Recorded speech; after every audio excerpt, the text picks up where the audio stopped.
Olá, olá, sejam muito bem-vindos ao nosso podcast O Pai Old School. Estamos aqui de volta com mais um episódio. Hoje eu queria falar de uma coisa muito importante. São algumas metas que são primordiais para você ter com seus filhos. São 5 objetivos, 5 grandes objetivos, né, que costumam... Se você conseguir atingir isso daqui, eu tenho plena certeza de que você realmente venceu com seus filhos. Então, sem procrastinar demais, vamos direto, porque a gente tem muita coisa para falar. Hoje eu não quero que a gente passe isso aqui de 12, no máximo estourando 15 minutos. E a primeira de todas, e aí eu coloquei aqui em primeiro de propósito, porque ela é dela que deriva todas as outras, né? É fazer de tudo para que você não seja necessário para o seu filho ou sua filha. Por que isso? Porque todo mundo não, né? Mas muita gente repete o tempo inteiro esse jargão, né? Que uma espécie de dogma, né? Ou um slogan bonitinho para paz e tal. Que é, não, a gente cria filho para o mundo, a gente cria filho para o mundo. Mas será mesmo que isso está indo para a prática? Porque o que é criar filho para o mundo? É você criar o filho de uma forma que ele consiga se virar no mundo. Não é isso? Ou não? Porque eu não consigo ver outra finalidade dessa frase, eu não consigo ver outro significado para isso. Então, criar filho para o mundo é fazer com que ele consiga andar com as próprias pernas, que ele consiga se virar, que ele consiga travar as batalhas dele, né? De forma que ele não precise de você, que ele não precise de uma bengala para ficar se apoiando o tempo todo, que ele não tenha dependência de você para resolver coisas, né? Só que como é que você faz isso? Você faz isso fazendo a coisa certa para que ele não dependa de você. E para isso você precisa não ficar fazendo ele depender de você o tempo todo. E isso geralmente causa uma dor muito grande, principalmente em mães, né? Porque a mãe ela tem um instinto acolhedor muito mais forte do que o pai até.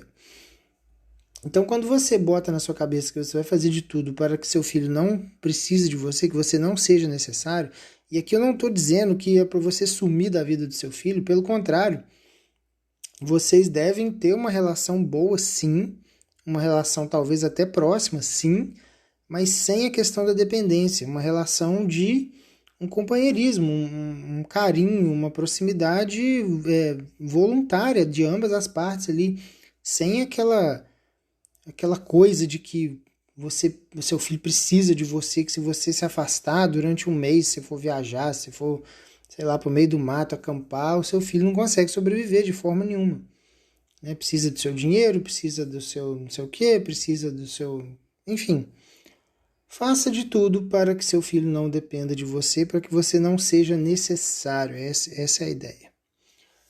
O segundo, e aqui eu já estou falando mais com os pais, é muito importante também e ele já deriva do primeiro. Seja o modelo mais perfeito possível de homem.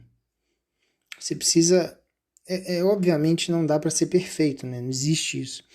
Mas quando você mira em alguma coisa que é o ideal, né? Que seja aquela coisa que você sabe que você não vai conseguir chegar lá, mas se você mirar naquele ideal, muito provavelmente o resultado que você vai conseguir na prática vai ser bom, né? Vai ser bacana, vai ser um resultado excelente, vai ser um resultado que é mais do que o satisfatório, mais do que o resultado que seria se você só tivesse no automático, né? Então, seja o modelo mais perfeito possível de homem, ou tente ser. E aqui vale para pais de meninos e para pais de meninas. Pais de meninos vão ser um espelho muito claro, muito forte para os filhos homens. Eles vão precisar aprender com você como ser um homem de verdade. E isso aqui eu posso falar com muita tranquilidade, porque né, o objetivo disso tudo, de todos esses estudos que eu faço, é exatamente mirar esse tipo de coisa. Porque eu tenho 2 meninos. Mas é muito importante também para quem tem menina, ou meninas, né? Por quê? Uma menina que cresce com uma referência ruim de pai, ela vai ter problemas muito sérios depois, mais para frente, principalmente em relacionamento, porque ela não vai ter um bom parâmetro de comparação entre o que é um homem bom e aquilo que o mundo oferece. Então, a chance dela conseguir alguém bom, ela cai bastante, né? Porque ela não tem o filtro. Ela não sabe o que é ser um bom homem. Ela não sabe o que é ser o que é uma boa companhia, o que é um homem protetor, um homem que tenha cuidado com ela, enfim. Ela não tem o modelo. Então, se você é pai de menina, você precisa ser esse modelo, não com ela diretamente, mas você precisa ser isso com a mãe dela, com a mãe dos seus filhos. E ela naturalmente vai buscar algo parecido ou muito próximo daquilo que ela vê em casa. Se ela vê alguém largado, alguém que, enfim, que às vezes até agride verbalmente ou fisicamente a mãe, é muito provável que ela seja conivente com isso lá na frente e a gente não quer esse tipo de coisa. Então, seja o modelo mais perfeito possível de homem. O terceira meta é faça tudo de forma leve e divertida. E aqui a gente vai precisar separar aqui algumas coisas. Isso vai depender muito do temperamento do seu filho. É muito importante que você esteja atento para entender o que funciona ou não com ele. E aí, claro, né, e fazendo os testes e tal. Eu aqui, por exemplo, o meu mais velho, ele tem um temperamento extremamente agitado. Agitado, comunicativo. Ele é sanguíneo, né, dos quatro lá temperamentos. Ele tem, eu sei que é novo ainda, ele vai fazer 2 anos ainda, mas desde que ele tinha meses, ele demonstra, assim, grita dentro dele que o temperamento sanguíneo. Vontades muito voláteis, capacidade muito grande de ter uma movimentação o tempo todo, é impossível ficar parado, super alegre, divertido, carinhoso. Ele realmente é uma luz, assim, é um negócio que é um negócio até difícil de explicar, mas ele tem essa coisa. Pode ser que mude depois, e aí eu tô atento para isso, mas ele é sanguíneo. E aí para ele tudo já é diversão naturalmente. Se seu filho for um pouco mais retraído, você vai ter que ir buscando ele aos poucos, né? E por que eu tô falando isso? Porque mesmo com filhos mais retraídos, quando você cria um ambiente de diversão dentro de casa, e aí eu falo diversão não no sentido de ser um bobo alegre, né, de ficar fazendo festinha com qualquer babaquice, não é isso. É demonstrar um pouco mais de energia, um pouco mais de entusiasmo, demonstrar que você está se divertindo ali com eles, para as coisas bobas, seja para, sei lá, fazer uma madeira para ele, leva ele junto, faz as coisas, conta. Hoje o Rafa estava contando comigo quantas colherinhas do NAN coloca, né? Aí ele tava contando e tal. No final, a gente terminou, aí faz festinha e tal. E é leve, né? Uma energia, não é que ele estava brincando naquela hora, mas é que tudo acaba sendo permeado por essa diversão e tal. Ou o exemplo do mais novo aqui, o de 3 meses, né? O Heitor. Dá remédio para ele, e ele é estressado, eu tenho a impressão que ele pode tender mais para o colérico, ele é estressado, apavorado, grita, esperneia, qualquer coisa que incomoda ele, ele fica puto e tal. E para dar remédio para ele não fazer o maior escândalo do planeta, faço cosquinha nele, tal, não sei o que, balança o braço, balança a perna, eu sei, aí ele começa a rir, vai rindo, pum, joga o remédio na garganta dele, e aí tá pronto. Se eu fosse fazer de um jeito mais sério, mais todo, não sei o que, provavelmente ia dar errado porque não ia dar, ele ia acabar cuspindo e eu ia ficar estressado, ele ia ficar estressado. Então, é muito importante que você saiba conduzir essas coisas da forma mais leve possível, com entusiasmo, com energia, com uma vibe legal. A quarta meta parece que é contrária a essa terceira. Então, só para recapitular aqui, fazer de tudo para que você não seja necessário, primeira. Segunda, seja o modelo de homem mais perfeito possível. Segunda. Terceira, faça tudo de forma leve e divertida. E aí a quarta parece que ela é contrária à terceira, mas eu vou explicar, vocês vão entender. A quarta é mantenha a disciplina.